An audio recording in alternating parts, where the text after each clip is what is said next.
The idea of Masonry basically created eugenics. I've gone over this many times. Masons build societies, they maintain societies, they determine which materials they want in the building, the structure of society, if you will, and which they want to discard, and what materials they have too much of and they can discard. With that being said, back to the documentary, or the video. Gases, just as Alexis Carrel had said, might be good. In January 1940, and over the course of the next 18 months, they kill about 70,000 mental patients. At that point, these small facilities for gassing people are dismantled.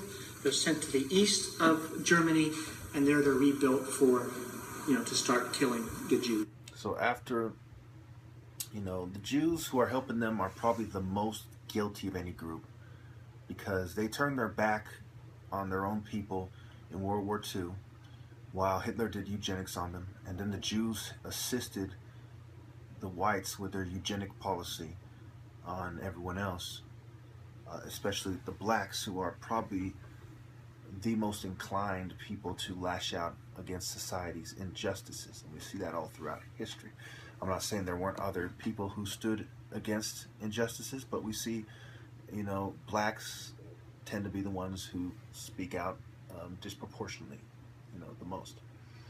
So now going to the next, basically Georgetown Medical School, Freeman, lobotomy pioneer, transorbital lobotomies, ice picks and sledgehammers, frontal lobes, which make us humans. The frontal lobe protrudes and it makes us humans. Okay, in 15 minutes you could wipe that out. Now, for those of you who are Native Americans, first of all, I'd like to apologize to you if you felt that when I said that your cultures were new cultures and therefore you shouldn't hold on to them. I meant that you need to accept religion, the true religions, regardless of what your culture tells you to do. You should accept the truth and also keep your culture as much as you can, but worship the one true God. That is what I would recommend and what I believe. But I also would like you to consider that if you're a liberal or you support psychiatry, you are not supporting Native American people. Listen to this very carefully. Is it 49, 13, 59? I think it might be 50. Okay, well, let me make sure I got the time right here. Worry about how history might have unfolded if the indigenous people in a context where you devalue who the people were before the surgery. And basically you have people saying that this self-consciousness, and you'll even hear things, people who would worry about how history might have unfolded if the indigenous people of America had won. Those sort of inventive people no longer worried about such thoughts. You hear that as seen as a good outcome. So basically, doing these horrible lobotomies and things in psychiatry, their desired outcome was to get natives and indigenous peoples to not think about how the world would have been different if their people had won, and to accept white social norms. Those of you who think I'm wrong about white social norms, you're going to find out the hard way that I'm right, and even white people are going to turn away from it more and more if the good guys win. So the Jim Crow era and lynching, which happened especially from the 1890s to 1960s, occurred mainly because of eugenic principles. It was after the Civil War, quite a few years after the Civil War, you had the integration of blacks into society on some level, more than they were before, but not quite what we have today. And what we have today is not quite what it should be because of gentrification. And I'm not going to get into that in this video. I thoroughly cover it in others. So let me move on, instead of having to speak quickly like I usually do, let me just try to limit what I say and go to the next clip.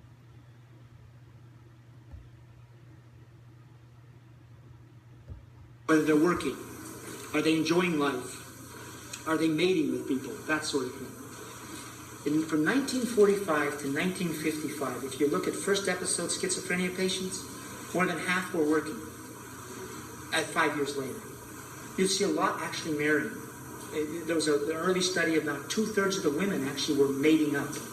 Go look at schizophrenia patients today. People so diagnosed. The employment rates is like 10%, and the percentage of people having kids is way, way down. Okay, and there's a lot of sexual dysfunction with the drugs. The point is, in how we assess the merits of treatments today for people with psychotic disorders, schizophrenia, etc., it's not about what they can do, and it's not about whether they're enjoying life or any of those measures. It's about whether or not they have symptoms that often land them back in the hospital. Okay, that's what we measure. And I will tell you something of this. If you listen to what he's saying, it's absolutely in line with what I've been saying for a long time. And this guy has been more vocal than I have been, you know, and perhaps his study started maybe a little bit before mine. From what I gather, you know, I don't know when his study started. He wrote a book about it 10 years before whenever this lecture was, and this video was posted in 2013. So this is probably going back to around the time I was in camp. It's probably when he was studying it, maybe before. I don't know how old he is. I don't know when he started studying it. But his conclusions are exactly in line with mine. And just the same with me, he has no reason to lie and every reason to tell the truth, because he's concerned with how he and his fellow man are being treated by psychiatry, not concerned with eugenics or making money or controlling people. There's a recent study done by Martin Harrell. He's at University of Illinois College of Medicine. It's a long-term study. It's the only one we have that followed a group of psychotic patients from 1980 forward, 200 psychotic patients, okay? He managed to keep 145 of these patients in his study for 15 and 20 years. The purpose of this study, the reason you all funded it as American taxpayers, was to see what happened to people who went off their meds. So in this study, everybody was treated conventionally with drugs, okay? And then they're just followed for 15 years. And he ends up with 64 schizophrenia patients. 25 are off, and the remaining part remain on drugs, 39. Well, what does he report? He reports the outcomes, and it's a naturalistic study. Everybody treated with drugs, and then he just follows them. People are free to go off, etc.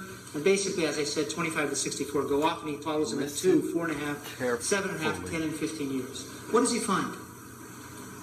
First of all, he finds that of those off medication, more than half work. Okay? More than half, well, 40% of them become asymptomatic. They end up recovered, working, etc. The percentage that, so the recovery rate for those off medication and recovery in good working half time was 40%. The percentage on medication was 5%. Okay? And all those things, on all his different outcome measures, there's a lot of outcome measures. The off medication group does markedly better in every single measurement. Okay? In his milder psychotic disorders group, it's the same thing. Okay? It's those who get off do much, much better. And the other thing here is this. So many of them are just not psychotic, okay? The symptoms pass, they go back to work, etc. How many of you have heard of that study? Did you read about it in the New York Times? No. You read about it in any magazine? Okay, why not? It's suppressed. It doesn't fit with the standard of care that does produce a lot of profits.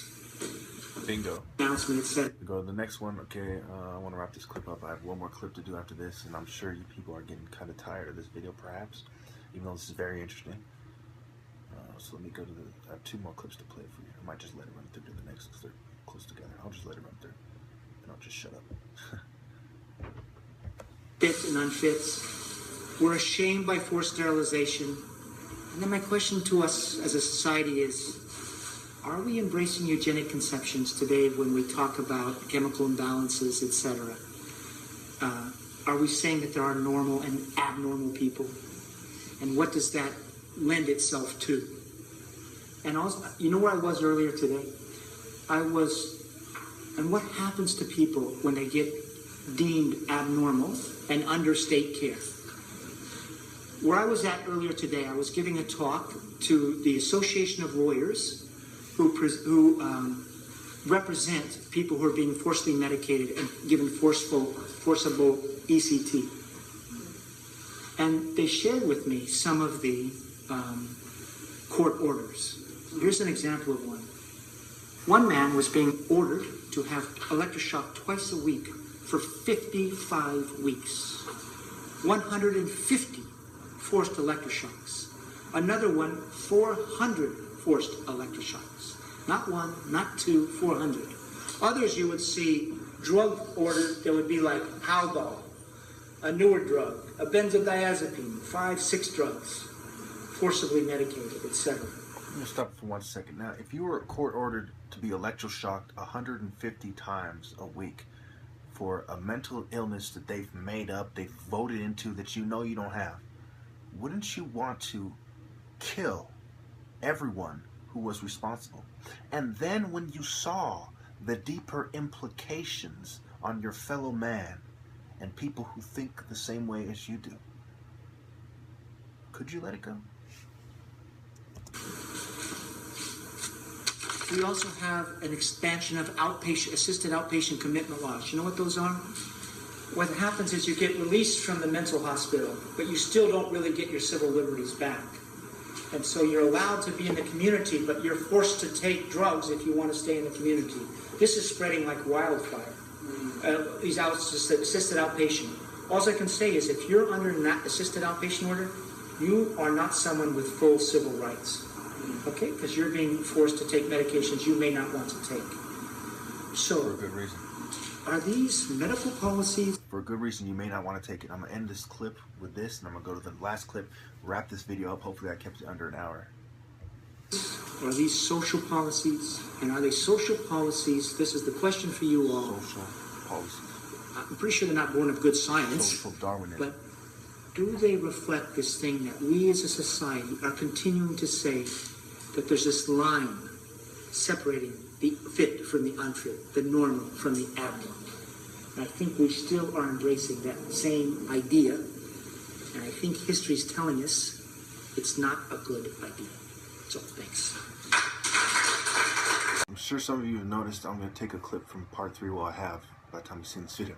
And I'm going to put it at the beginning, you know, from the third clip, clip 3 that is.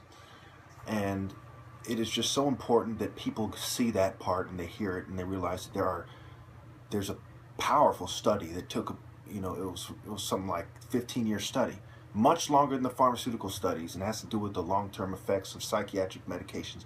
And you can cite the study as to why you do not believe you need psych meds, or that it is the proper course of action for whatever problem that society perceives that you have or that you may think that you have.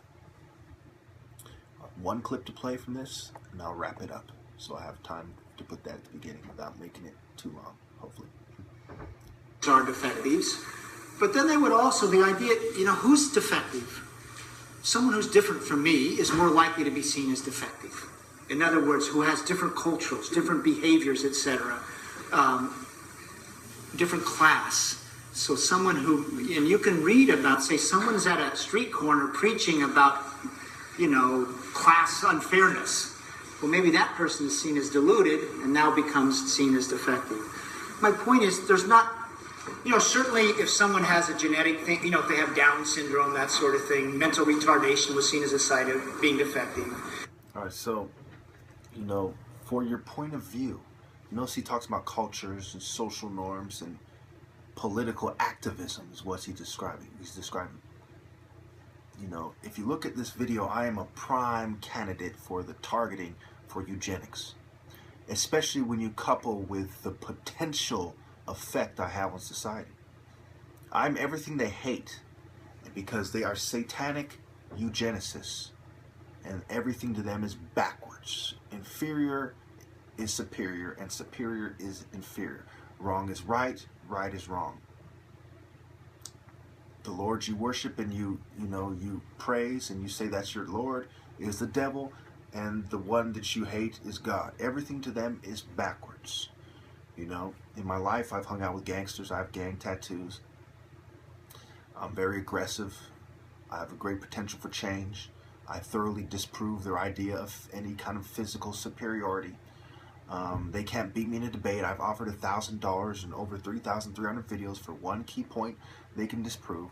I've offered $3,000 to whoever can beat me at sparring and $25 to show up. When you consider everything I'm doing and everything I'm saying, I am the ideal candidate to target for eugenics. So to think that what I am saying is not happening to me makes you very stupid, and you should exclude yourself from politics. You need to take a step back. You know, if it took this video before you woke up, or it takes you a few more years to wake up, you need to really say, you know what, I'm really far behind. I should stay out of politics, catch up, and then come back into it. That's where all you people are at who don't agree with me. Either you're playing stupid and you don't have the moral depth, the moral compass. You know, you're not an adult. You're not being an adult about things. You're not doing the right thing, and you need to separate yourself from politics until you can do the right thing. Or you are really behind and you need to educate yourself before you start arguing with people about who's right and who's wrong.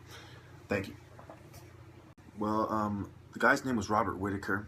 There's two things I wanted to touch on. You know, a little bit about the speaker, besides me, of course, the guy, his clips I'm playing.